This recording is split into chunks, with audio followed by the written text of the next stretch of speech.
So we're group 5 and our sustainability project was on Donkers. This is just our outline of what we're going to walk through. If I go to the next slide, please. So our introduction of Donkers. Donkers is a staple of Marquette. They're a local candy shop and an eatery known in Marquette and just in the UP in general, just for their local craft candies and their just quick diner. Even a family dinner. Next slide, please. So some of their missions and core values is Donkers strives to create a welcoming environment.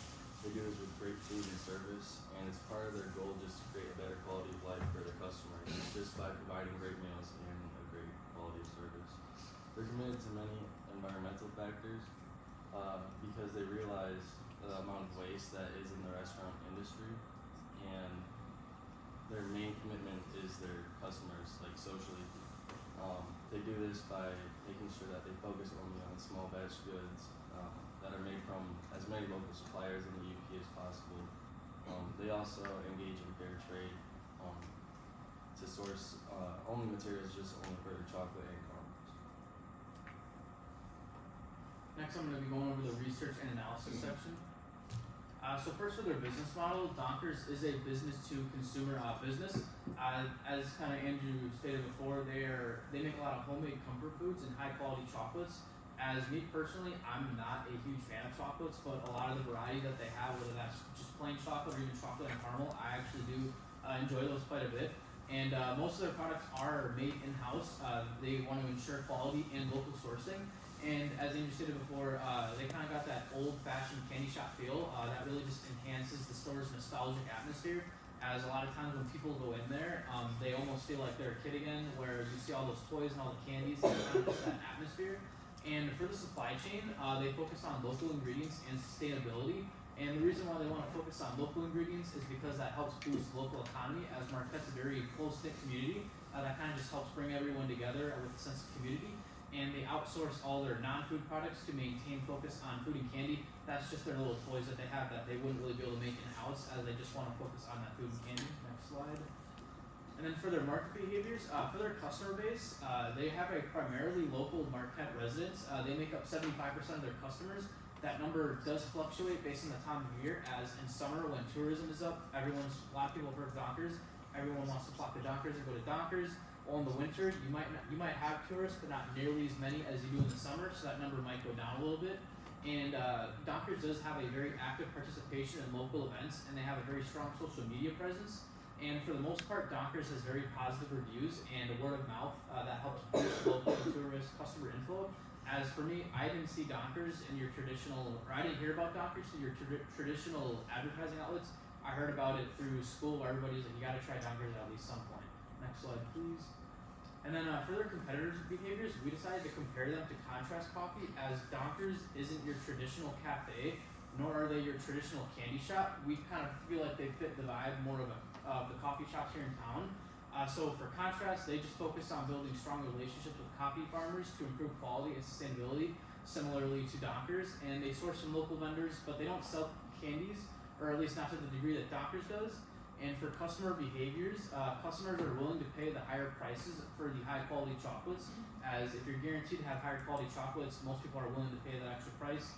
And many chocolates are bought as gifts, as especially during the holiday season like now, people are going to Donkers more to kind of get those quick little gifts, as if you don't want to spend a lot of money on a big gift, just a little bag of chocolates will do just fine. And customers do value transparency in ingredients and sourcing, especially after products.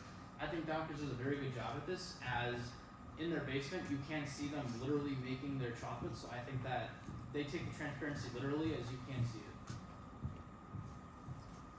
Alright, moving into the sustainability assessment. So using the triple bottom line, that's something Donkers does pretty well. It's mentioned throughout their website a lot. They have a page dedicated to it. So again, touching on the environment, social aspects, and then the economy. So getting to the environmental analysis to begin. So carbon emissions is a big thing, and it's an easy way to track your business's environmental footprint, especially in the food industry. So the food industry comes with a lot of food waste. So around 30 to 40% of the food they serve is actually wasted, which is a huge problem in terms of sustainability. So cutting back food portions or offering more plant-based options is a good way to reduce that. As you can see here, a lot of emissions from food comes from the meat industry. So kind of offering more alternatives on their menu is a good way to reduce those emissions. Moving into single-use plastics. This is a thing that Donkers does really well. They offer commercially compostable takeaway products, which really reduces their plastic waste. Unfortunately, only about 20% of Americans compost, so a lot of those products are still ending up in landfills. So there's room for improvement there as far as offering a program similar to Starbucks, where you bring in your own containers. That's something they should definitely look into. Moving into the social analysis, so Donkers is a pretty big staple to Marquette, so they have a huge local impact to the downtown area. They also offer retail for different local businesses. They can sell, like kind of Brandon was saying, like different toys and things like that out of the front of their store. As far as employee treatment, they have about 40 employees, most of them being part-time, and it's a great opportunity for high school and college students who have a very strict class schedule or other commitments to work and make money.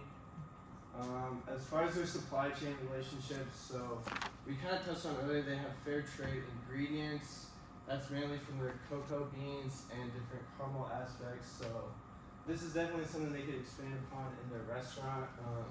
They're also partnered with several farms, so BSB and Gideon Farms. I know they get their eggs from there, so that's a good relationship they have with their supply chain. Moving into the economic analysis, so offering higher quality products, that's really a benefit of their sustainable practices. So when you locally source ingredients, you kind of build that trust with your consumer, especially if it is from a local consumer. They kind of recognize different companies that you're working with, and they're more willing to trust your product and pay a higher price. Brand identity, so Donkers is really, they have a huge sense of community, and that's, you can see that through their products. They offer high quality foods, again with those local ingredients. So it really kind of represents Marquette as a whole.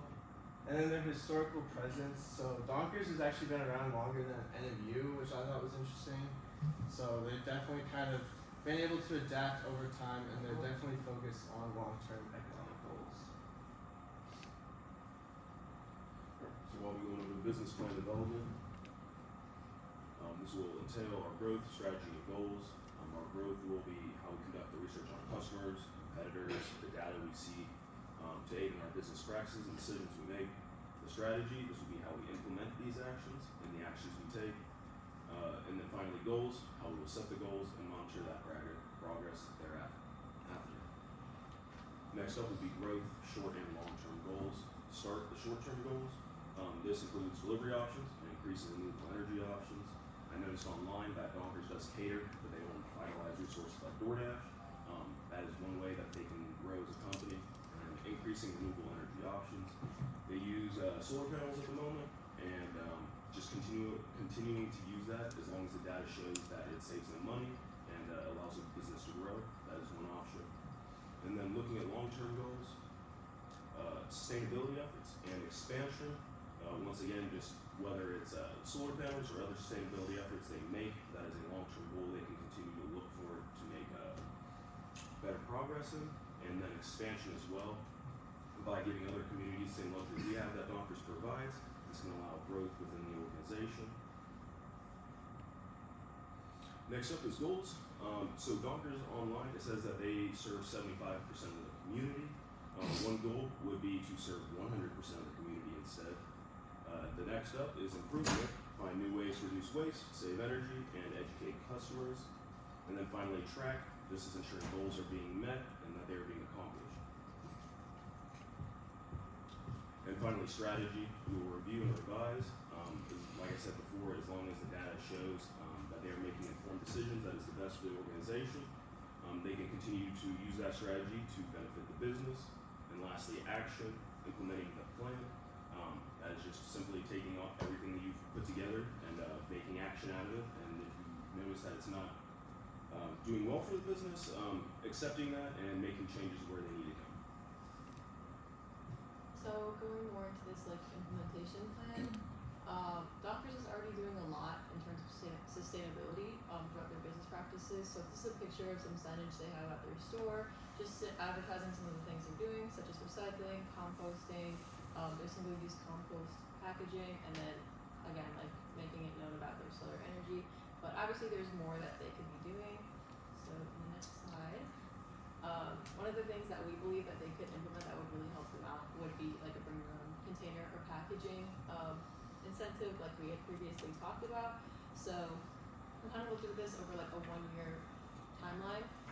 So we said the first step was like research the consumption of these products, the single-use compostable products, over the course of 3 months, and then to use that data to make projections about how customers bringing in their own packaging would reduce this usage and potentially save them money and time, to kind of like make those projections, and then also take this time to train employees about how to actually go about implementing this plan so that when in step 2, when the company reduces their order values of single-use compostable packaging, that the employees are trained and prepared to implement different kind of like methods of handling products. So obviously like when a customer brings in their own packaging, it's going to be the process of getting the product back to the customer is going to be a little bit different. So we need to make sure that employees are trained about that. After 3 months of implementing and stressing that like bring your own container incentive, we said that they should do like an assessment of how this transition has been effective financially, environmentally, and socially. So how much money they're saving when customers bring in their own containers, how much waste they're diverting from landfills or from industrial compost sites, and then how this transition might affect like the community socially. And then step 4 is once we like just to continue kind of doing assessments. So adjusting the order size like of the compostable packaging, maybe ordering less and less and less until it's eventually entirely phased out and customers are just expected to bring in their own containers. The next thing that we wanted to stress for them is their use of solar panels. So this is a clip from an article at TV6 in 2018 that just talks about how they have already installed solar panels on their building, but as we can see here, they only last about 9 years. So it's coming up pretty quickly. They're the end of their useful life. So they're going to need to adjust and adapt in order to make sure that they continue to use renewable energy. So the next slide. This is like a plan that we came up with in order for them to continue using solar panels and maybe increase the amount of renewable energy that they are using. So step 1 is to create a measurable plan to phase in renewable energy completely. So this goes beyond just 1 year. Could go for many years, but they need to have a solid plan as to how to make this transition work. Step 2 is consult with Peninsula Solar about the size and placement of solar panels, which they've already worked with Peninsula Solar in the past to install these solar panels that you see in the picture there. But just making sure like consulting with them, seeing if there's any more like efficient solar panels since the last time they had them installed, or if anything is different. Just making sure that they work with Peninsula Solar on that. Step 3 would be to install these new solar panels and to monitor their energy usage, see how much energy they're saving, stuff like that. And then over the course of a year, again, just to measure the energy usage for the year and continue to invest in renewables, even if they can't necessarily install any more solar panels because they don't have the space. Maybe it's investing in like energy